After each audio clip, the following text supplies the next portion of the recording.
Assalamualaikum warahmatullahi wabarakatuh.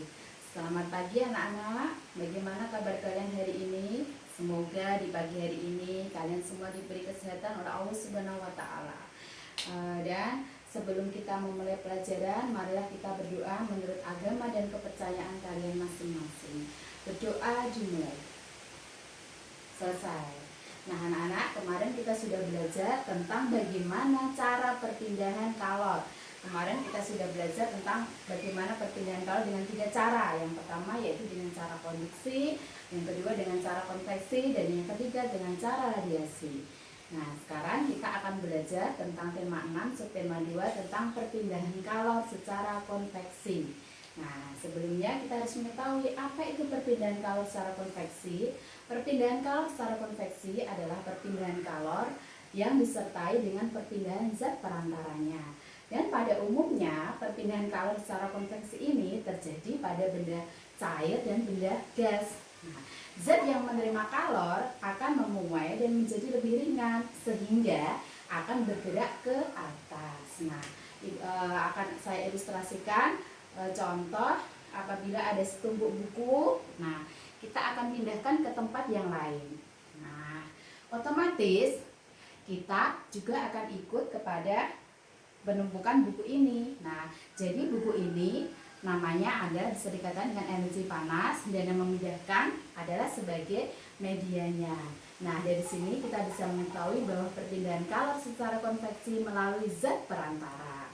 Contoh yang lain lagi adalah dalam merebus air. Nah, jika terkena panas maka air itu lama-lama akan menjadi ringan. Nah, sekarang di rumah kalian misalnya ada ventilasi udara, ventilasi jendela. Nah, ventilasi jendela yang digunakan pemanfaatnya untuk sirkulasi udara juga memanfaatkan dari perpindahan kalor secara konveksi.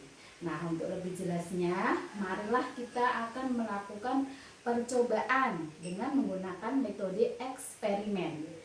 Apa itu metode eksperimen? Metode eksperimen adalah pembelajaran yang melibatkan siswa dengan mengalami dan membuktikan sendiri proses dan hasil dari percobaan tersebut.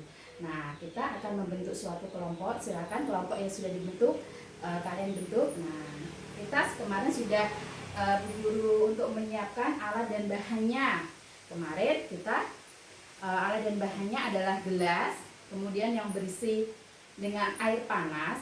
Nah, air panas, kemudian ada es batu yang sudah diwarnai. Nah, kita akan membuktikan perpindahan kalor secara konveksi. Sekarang kalian siapkan buku dan alat tulis. Nah, sekarang catat pertanyaan dari Bu Guru. Nah, kita masukkan dulu es batunya ke dalam gelas yang berisi air panas. Nah, pertanyaannya, apa yang terjadi setelah es batu dimasukkan ke dalam air panas? Itu pertanyaan pertama. Pertanyaan yang kedua, apakah es batu ini akan mencair? Jika jawabannya iya, berikan alasannya.